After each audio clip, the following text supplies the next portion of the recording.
Hello, everyone. I'm Denton Davidson for Gold Derby, here with Tracey Scott Wilson, the screenwriter for the film Respect, which is, of course, the biopic of legendary singer Aretha Franklin, portrayed by Oscar winner Jennifer Hudson in the film. Tracey, I was excited for this film to come out, and one of the first things I thought before seeing it was, how are they going to get Aretha's epic life story into 2 or 2.5 hours? Once you knew you had booked this project, how did you figure out how you were going to narrow it down into the film that we ultimately see? When I was brought on the project by my good friend and colleague Lisa Tommy, initially when she got the job, she pitched it that it was going to be basically from age 10 to age 30, and that it was going to stop at the Amazing Grace concert. So having that frame even before I started was sort of instrumental in me actually even accepting the job, because I even though I thought I knew about everything, I didn't know a lot, but I knew that was 20 years is a manageable amount of time. The idea of taking her on, way into her 70s is just too daunting. And one of the things that surprised me in the best way really about this film is how funny it is, because Aretha was shady. And I mean that in a complimentary way. I mean, she was really funny. So how were you able to capture that side of her personality in the script, and show that, she's really not someone to be messed with? Yeah, I mean, that was actually one of the biggest joys sort of working on it, is actually getting to know who Aretha actually was before she became the grand diva that we knew her as. And so sort of seeing her progression, seeing her become that Queen of Soul, is involves a lot of humor and family. One of the things that I was really glad to bring out in the movie was how close she was to her sisters, and how close she was to the women in her life, and how that was instrumental into shaping her. And with that is just humor. That's how Black people have gotten through everything, is just through humor and through family. And just having that in place, I just knew that was just going to be an important part of it. And Aretha was also a very private person, and she didn't really care for people invading her personal privacy. So how were you able to sort of carefully toe that line of being truthful yet remaining respectful to her legacy at the same time? Well, her family, Scott Bernstein, the producer, he wooed Aretha for a good 3 years to get her life rights. And she was just very open about that. She was just going to allow, she wanted her story to be told, and she was not going to she didn't put any barriers in place. And her niece and her cousin, they were very helpful in terms of helping us to get it right. And also, since Jennifer knew her, and she sang for her, when Aretha was unable to, as she was getting sicker. So Jennifer also brought that to her. So there was a lot of people around her who were able to sort of put us in check, even in terms of the way she walked and the way she talked, how she faced the audience when she was playing. All those sort of details sort of really helped to shape who she was. And did you have preconceived ideas of who Aretha was before you went into this project, and what surprised you the most? Yeah, I had nothing but preconceived ideas, and they were all wrong. I thought, like most people, I grew up listening to Aretha, and you just think you know her because you know her music so well. I can't remember a time in my life when I hadn't heard her music. I honestly cannot. And so I just thought I just knew her, and I just thought she came fully formed, this person, and I didn't know, that she had 9 albums before her seminal album, I Never Loved a Man. And I didn't know that she was such a proficient jazz musician. I love jazz, and she was hanging out with the big boys. She was hanging out at the Blue Note. She was hanging out, at all of these amazing jazz clubs. And those guys, they didn't brook or fools. If you couldn't play, you weren't going to play with them. And so I just had such an enormous respect for her talent.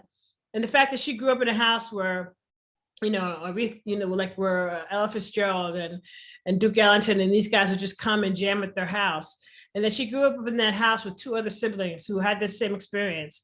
Yet somehow she rose above that. Yet somehow she was even exceptional in that exceptional environment. I mean, it had nothing but just total awe and respect for her.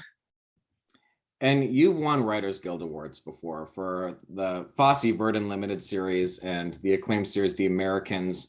Can you explain how your process might change if you're writing something based on true events versus fiction? What is that like for you? Yeah, well, actually working on The Americans was sort of helpful because we took what was going on in history and we skewed it, right? We would sort of skew it to fit what our characters were going through. And it's sort of a similar way when you're sort of working with a real person and you're working on a biopic, because you have all these sort of events to choose from. And you have to sort of figure out, and you might, the event might not be in the exact order that it actually happened to a life, because what you're actually doing is you have to remember that forgetting about the person, forgetting about it being Bob Fosse, forgetting about it being Gwen Verdon, forgetting about it being Aretha Franklin. And you have to say, this is a character named Aretha, this is a character named Bob, this is a character named Gwen, and this is the circumstances of their life. This is how they were when they were 10 years old. This is, how they grew up. How does that form a person? How does that form a character? So you just have to separate it, the legend from just writing a character in a screenplay. And you mentioned that you got a chance to speak with her family. What was that relationship like, and working with them in developing the script? And what were you able to glean into her life in terms of what you wanted to portray? Well, they were very generous with their time, and excuse me. It was very important to us that the family felt that we were honoring Aretha and showing Aretha as she was, flaws and all. And they were very open to that. They just wanted a truthful, honest story about her. And so they were very open, and just in terms of, and there was no question that was off bounds. We could ask them anything. And quite frankly, that they would tell us. And they didn't, in no way did they micromanage the script or anything like that. They just, there was a mutual trust that was established there. And, sort of in that trust, we were able to find the truth of her story. And what's that like when you see your script come to life on screen? Because I was lucky enough to see this in a theater, and the audience was very reactive. So I was in a really fun crowd for this film. But what's that like for you when you see it with an audience and you can see the reaction people get? Well, I when it opened, and going to premieres, it's a whole thing, because everybody's in the industry, and there's invited guests, and that was very exciting. I had never been to a movie before, but that was very exciting. But when it actually opened in the theaters, I went to Harlem and I invited some of my family and friends to surround me, and I saw it opening night on with the Magic Johnson Theater in Harlem, and it was just profound and powerful. Just to be in that audience and to see just sort of regular people just reacting to it and getting it and laughing. It was, I've obviously I've sat in theaters many times when, with the audiences and watched my play, but this was really profound in a different way. And what was that like for you when you got the call that they wanted you for this project? How did that work? And at what point did you know that Jennifer Hudson was on board to play Aretha? Well, she was on board before I was signed on. I remembered reading about it in the trades that she was signed on to do it. So, and when I read about it, I had no idea that I would ever, be a part of it. And it was honestly, it was an honor of my life when they said that I could be a part of this. I just went in there trying to be honest about, the story I wanted to tell. And I kind of couldn't believe that it happened. And you started as an accomplished playwright. So for any aspiring screenwriters that might be out there or watching this, what was that transition like for you? And how did you go from being a playwright to working in the film and television industry?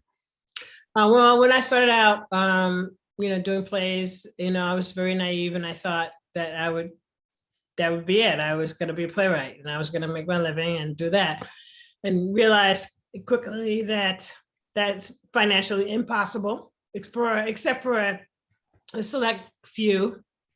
And around that time, streaming and cable and stuff like that started to really explode, and they started and playwrights were creating TV shows, and they started to look at that as another. It used to be very separate. There were TV writers and there were playwrights, and then it luckily started to meld. And so it was it took a while for me to get my first TV job, but I had a lot of really great mentors who really helped me to understand the differences between theater and TV.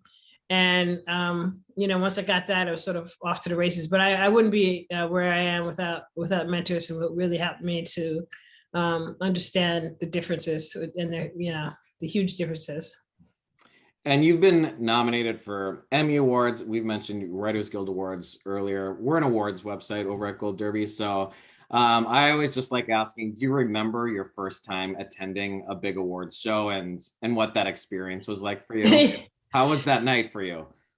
Oh my God, yes. I still remember it, but the first big awards I ever attended it was the Emmys for the Americans. Wow. And it was, this to me, this perfectly sort of sums it up. So they flew us out, to go to LA. They had a fancy car picking us up, and so the car dropped us off, and I was going into the hotel, and I come in, and coming out is RuPaul and Sandy Newton. And it was literally like the sun was hitting them perfectly, and they would look absolutely beautiful, and they were coming down and I was coming up, and I was like, this is surreal. Like, I'm staying in a hotel where RuPaul and Sandy Newton are staying, and it was just that the entire weekend was like that. And what made it so special, I was there with the people from the Americans, obviously, and we were very close, and it was like I was there with my family and I was there with my friends, and that's really what made it special, to that we were all sharing this very unique experience together, and it was all of our first experiences with that. So it felt very special, and it just I still have very warm memories of it. And one more quick question about Aretha is, if you think back, can you pick one, or can you name one favorite Aretha Franklin song? Yeah, I have to say, I think Think actually is one of my favorite songs. And it's once again, it's because of my childhood. My grandmother lived my grandparents lived on the first floor, and every Sunday my grandmother, she was very religious. She only listened to religious music. She used to listen to James Cleveland, and every Sunday she would play the Aretha Franklin album. And upstairs we were playing all kinds of stuff. We were playing all the secular stuff. But the one song that she liked of Aretha's was Think. And I have very fond memories of her, just responding to that song. And I think that's why it has a very sort of sentimental meaning for me. Whenever I hear that song, I think about my grandmother.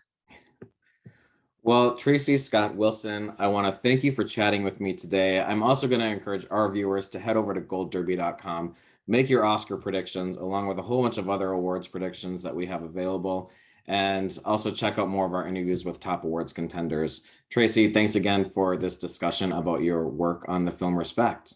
Thank you very much. It was great to be here.